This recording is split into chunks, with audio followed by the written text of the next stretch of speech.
Hello दोस्तों, तो आज के इस वीडियो में हम कुछ खास तरह के हिंदी वाक्यों को अंग्रेजी में अनुवाद करना सीखने वाले हैं। जैसे कि यहाँ पर आपको दो वाक्य दिख रहे होंगे।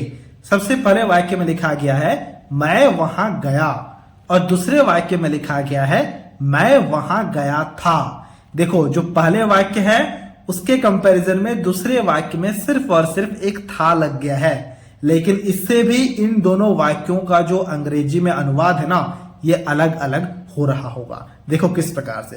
तो शुरुआत हम सबसे पहले वाक्य से करते हैं। पहले वाक्य में लिखा गया मैं वहां गया। तो सबसे पहले मैं के लिए हम यहां पे लिखेंगे मैं का अंग्रेजी में मतलब क्या होता है।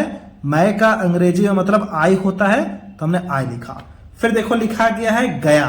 गया यानी कि जाना।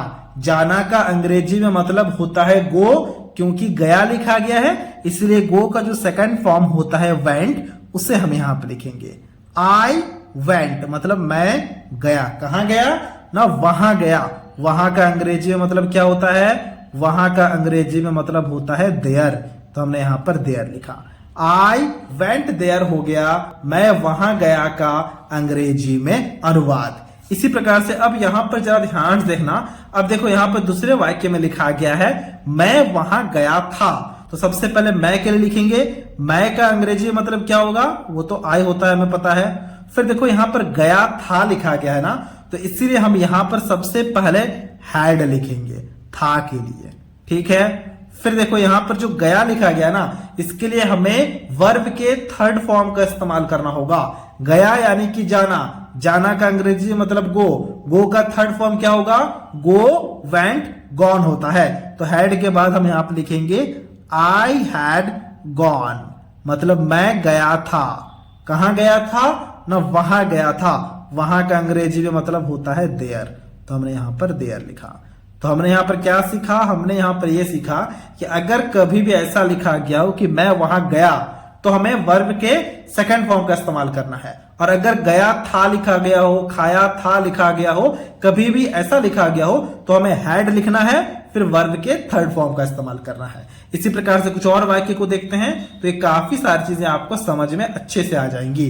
देखो तीसरा वाक्य में लिखा गया है मोहन घर आया, और चौथे वाक्य में लिखा गया मोहन घर आया था, ठीक है। चलो अब हम इन्हें ट्रांसलेट करते हैं। मोहन घर आया, तो मोहन का अंग्रेजी में मतलब मोहन ही होगा, क्योंकि किसी व्यक्ति विशेष का नाम है, तो हमने यहां पर मोहन के लिए लिखा मोहन, ठीक है। फिर देखो लिखा गया है आया। आया यानी कि आना। आना का अंग्रेजी में मतलब क्या होता है, आना का अंग्रेजी मतलब कम होता है, लेकिन हम कब नहीं लिखेंगे, हम उसका सेकंड फॉर्म यानी कि कैम लिखेंगे। मोहन कैम, ठीक है, मतलब मोहन आया। कहां आया ना, घर आया, तो हम लिखेंगे Mohan came to the house, ठीक है। तो हमने यहां पर लिखा Mohan came to the house. ये हो गया मोहन घर आया का अंग्रेजी में अनुवाद, ठीक है। इसी प्रकार देखो यहां पर लिखा गया है मोहन घर आया था। अब क्या करोगे ना, अब हमें यहां पर लिखना है सबसे पहले मोहन के लिए मोहन लिखेंगे, तो हमने मोहन के लिए यहां पर मोहन लिखा।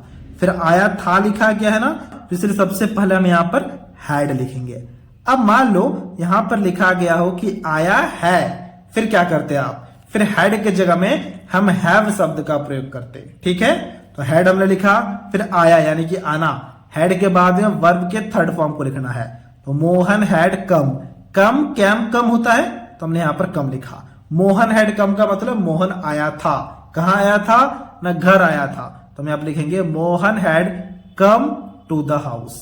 Mohan had come to the house, तो यहां पर हमने हाउस लिखा है, ठीक है। ये मैं दिखा दूंगा कि हमने क्या लिखा है। देखो ये हमने यहाँ पे लिखा है हाउस, ठीक है। इसी प्रकार से देखना यहाँ पर अगला वाक्य। अगला वाक्य में लिखा गया है वह खाना खाई, ठीक है। खाई लिखा गया है यानी कि कोई एक स्त्री है, तो इसलिए फटाफट से हम यहाँ पर सी लिखेंगे, ठीक है। फिर देखो यहाँ पर खाई लिखा गया है। खाई यानी खाना, जो कि क्रिया है, तो उसके हमें सेकंड फॉर्म को लिखना है, तो हम लिखेंगे सी एट, क्योंकि खाना का अंग्रेजी में मतलब होता है जो कि क्रिया है, वो होता है ईट, उसका सेकंड फॉर्म होता है एट, थर्ड फॉर्म होता है इटन। तो सेकंड फॉर्म को हम यहां पे लिखेंगे, तो हमने यहां पर एट लिखा। सी एट मतलब वह खाई। क्या खाई ना, खाना खाई। अब जो खाना यानी कि इसका मतलब भोजन होता है, उसका अंग्रेजी में मतलब होता है फूड, तो हमने यहां पर फूड लिखा। सी एट फूड हो गया वह खाना खाई का अंग्रेजी में अनुवाद। इसी प्रकार से छठे वाक्य को देखना, छठे वाक्य में लिखा गया वह खाना खाई थी। ठीक है, यह खाई लिखा गया है, वह खाना खाई थी लिखा गया है। अब इसके ट्रांसलेशन को अभी आपको खुद से करना है और कमेंट सेक्शन में हमसे जरूर शेयर करना है। तो ये था आज का वीडियो। अगर आपको ये वीडियो अच्छा लगा है तो इस वीडियो को एक लाइक जरूर से जरूर कर देना और कुछ इसी तरह के वीडियोस को देखने के लिए आप हमारे चैनल को भी सब्सक्राइब कर सकते हो।